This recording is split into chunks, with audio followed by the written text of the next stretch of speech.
Assalamualaikum warahmatullahi wabarakatuh. Apa kabar semua? Baik, alhamdulillah. Pada hari ini kita dapat melanjutkan materi kita tentang sholat berjamaah. Baik, langsung kita memasuki materi mengenai pengertian sholat berjamaah. Sholat berjamaah adalah sholat yang dilakukan secara bersama-sama sebanyak 2 orang atau lebih, yang satu jadi imam dan yang lainnya jadi isinya berada di depan dan makmum berada di belakang. Dan makmum harus mengikuti gerakan-gerakan dari imam, tidak boleh mendahului gerakan dari imam. Dan tentang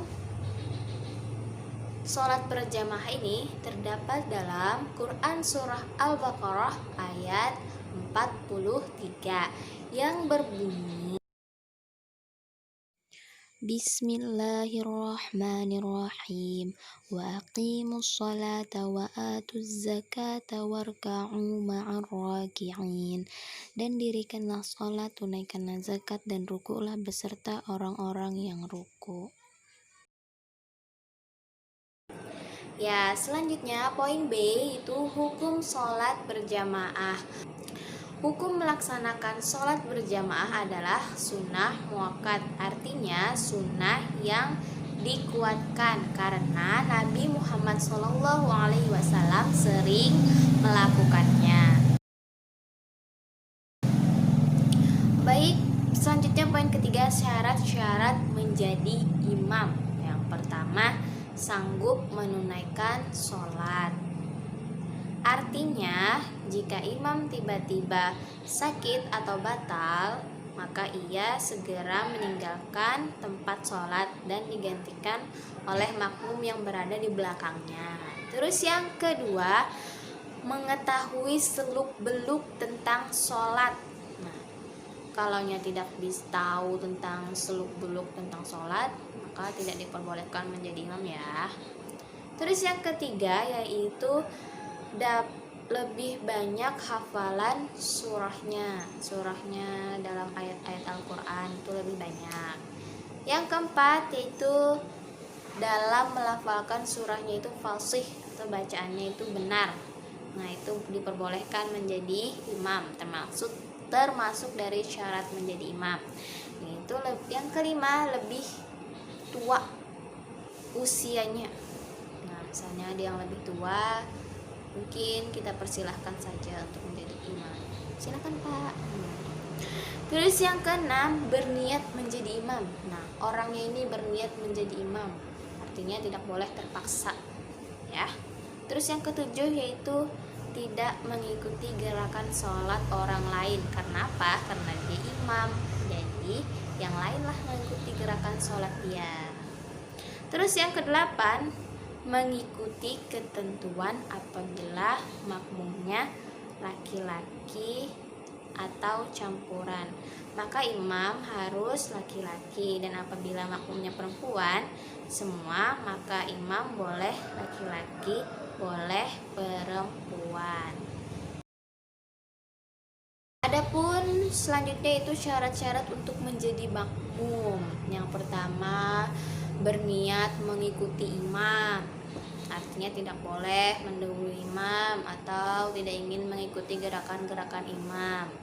Jadi seorang makmum harus mengikuti imamnya. Terus yang kedua, mengikuti imam dalam setiap gerakan, ya sudah ya. Terus yang ketiga, berada pada satu tempat dengan imam, artinya dalam sebuah tempat itu ada imamnya, ada makmumnya, gitu ya. Tidak boleh di lain tempat. Misalnya imamnya di masjid, kitanya di rumah, artinya tidak berimaman. Terus yang selanjutnya yaitu yang keempat, makmum berada di belakang imam, ya.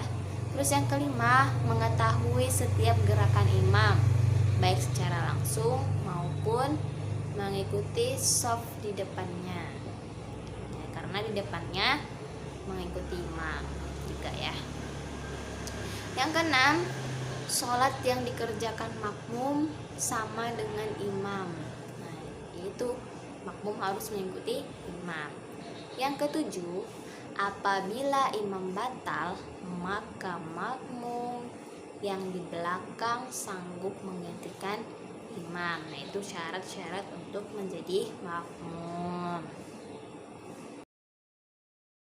Poin selanjutnya itu, apa sih fungsi dari sholat berjamaah dalam kehidupan kita?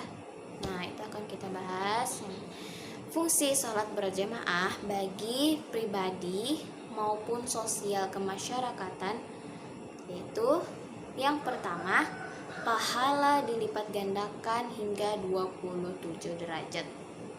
Nah, itu daripada sholat sendirian ya, lebih bagus sholat berjamaah. Terus yang kedua, dapat mencegah perbuatan keji dan mungkar. Wow, mantap. Terus yang ketiga, dapat mengikat tali persaudaraan sesama muslim atau memperkuat ukhuwah Islam. Nah, bagus kan ya. Terus yang keempat, menunjukkan persamaan harkat dan martabat manusia, artinya tidak ada perbedaan. Kita sama-sama mohon ampun kepada Allah Subhanahu wa taala. Terus yang kelima, sebagai sarana syiar Islam. Itu tadi fungsi sholat berjamaah. Kesimpulannya, tadi kita membahas mengenai pengertian, terus syarat-syarat imam, syarat-syarat untuk menjadi imam, syarat-syarat untuk menjadi makmum, terus fungsi sholat berjamaah dalam kehidupan. Itu tadi yang kita bahas hari ini. Oke, sampai di situ dulu pembelajaran kita hari ini. Alhamdulillah, kalau kita ada kesempatan kita melanjutkannya lagi. Semoga kita dapat mengamalkan apa yang kita pelajari hari ini. Mohon maaf atas segala kekurangannya. Wassalamualaikum warahmatullahi wabarakatuh.